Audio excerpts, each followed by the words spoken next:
Having explored some of the ways theologians define theology, we're ready to explore a second issue, the goals of theology. What should be the goals that come to the foreground as we do theology? How are these aims connected with each other? To answer these questions, we'll look at three matters. First, we will identify the three primary goals of theology. Second, we'll explore the interdependence of these three goals. And third, we'll explore the priorities that should be given to these three goals. Let's begin by describing the goals of theology. There are so many ways to describe the aims of theology that it's impossible to list them all. In the most general terms, we do theology for the same reasons we do everything as Christians. In the language of the Westminster Shorter Catechism, question 1, theology is one of the ways we glorify God and enjoy Him forever. Yet, it's possible to be more precise than this. Theologians should have particular ways they try to honor God and try to enjoy God in this endeavor. In many respects, the differences between the definitions of theology we've already explored provide a starting point for distinguishing several goals of theology. On one side, defining formal theology primarily as a science, as an academic field of knowledge, indicates that one goal is intellectual or conceptual, namely, teaching or developing doctrines that focus on intellectual matters. And on the other side, defining theology with an orientation toward life indicates that our goal is to develop teachings or doctrines that focus on the broader issues of our whole lives in Christ. We'll build on these two orientations toward theology by speaking of three primary goals for theology. We will speak of orthodoxy, orthopraxis, and orthopathos. Let's look first at the goal of orthodoxy. In the first place, doctrinal orthodoxy is a major goal in any responsible Christian theology. The term orthodoxy is used in different ways by different churches, but we will use the term here simply to mean right or straight thinking. The goal of orthodoxy is to reach right or true doctrines. No matter what our denomination or church, when we do theology, we are interested to one degree or another in the truthfulness of what we believe. We want to believe the right things about God, our world, and ourselves. It's difficult to overlook the importance of the goal of orthodoxy in the history of theology. Without a doubt, this conceptual concern has been the primary interest of most theological works. Consider for a moment the table of contents for Part 3 of Louis Berkhof's Systematic Theology.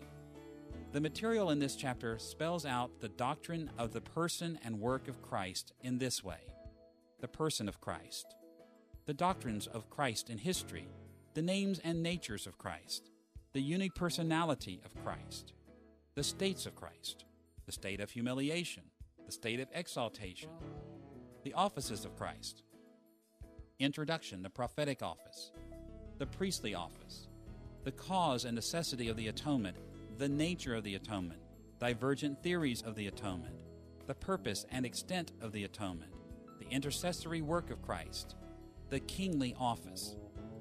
This outline leaves little doubt that Berkhof's main goal as he wrote these chapters was for readers to learn orthodox or correct doctrine, to grasp the right ideas.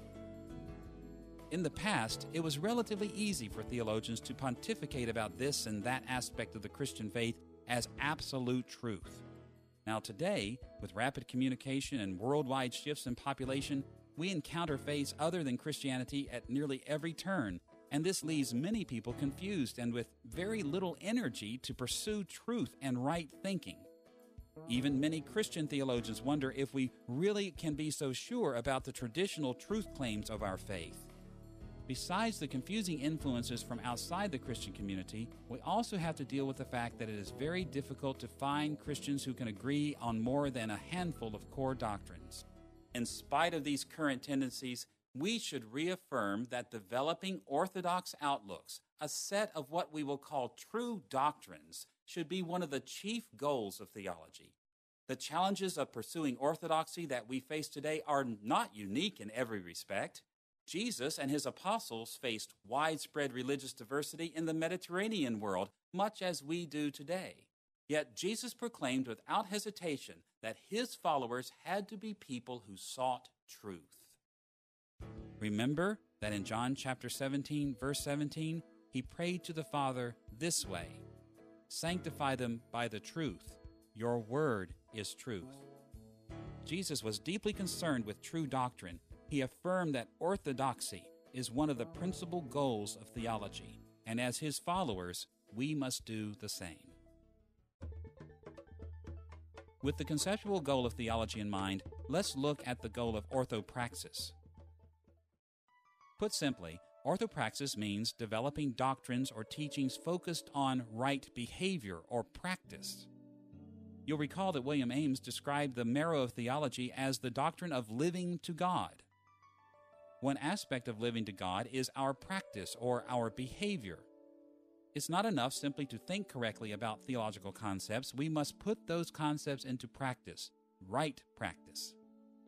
It's evident that Christian theology should direct us toward correct or right actions. For instance, in theology, we learn that we are to pray, evangelize, worship, serve each other, and give generously to the poor. But learning about these and other truths is not enough for responsible Christian theology. These truths must be translated into proper actions, into orthopraxis. Sadly, evangelicals face several enormous challenges in maintaining their interest in the theological goal of orthopraxis. First, people outside of the church constantly bombard us with the lie that there are no moral absolutes, that no behaviors are particularly good or bad. So many of us grow weary of standing against the tide of our cultures by insisting that there are right and wrong ways to behave. But beyond that, even from within the church, some of our reticence to make orthopraxis a crucial goal stems from the ways we as Christians have failed in this endeavor in the past. The church has committed many sins in the name of truth. We look into the history of the church and see horrendous behaviors that were supported by serious theological reasoning. It's a sad fact of history that religious people, even sincere Christians, often use their theology to justify all kinds of terrible sins. But despite these serious difficulties, orthopraxis is still critical because our behavior still matters to God. Our good and bad works still affect our eternal rewards. The good things we do can also be God's means of ministering to our fellow Christians, and we can still present a powerful witness for Christ to the unbelieving world through proper behavior. For these and other reasons, orthopraxis must still be an essential goal of theology. Now, we need to be cautious on many levels of this endeavor. Humility and love must characterize our actions at every turn, and we mustn't reduce Christian life to mere actions. Still, theology should not be concerned merely with conceptual correctness, but with teaching the kinds of actions we should have as well. In James chapter 2, verse 19, he wrote these words, "You believe that there is one God. Good. Even the demons believe that and shudder." In at least one respect, even the devil is orthodox. But what good does the devil's orthodoxy do for him? I'm convinced that Satan believes in the Trinity. He believes Jesus died for sinners. He believes that the resurrection occurred. He knows the true gospel of salvation by grace through faith. Yet these true beliefs have no eternal benefit for Satan because he does not move from orthodoxy to orthopraxis, to the worship and service of the one true God. We must resist the temptation to make right behavior a secondary goal of Christian theology. Orthopraxis must remain one of theology's central goals.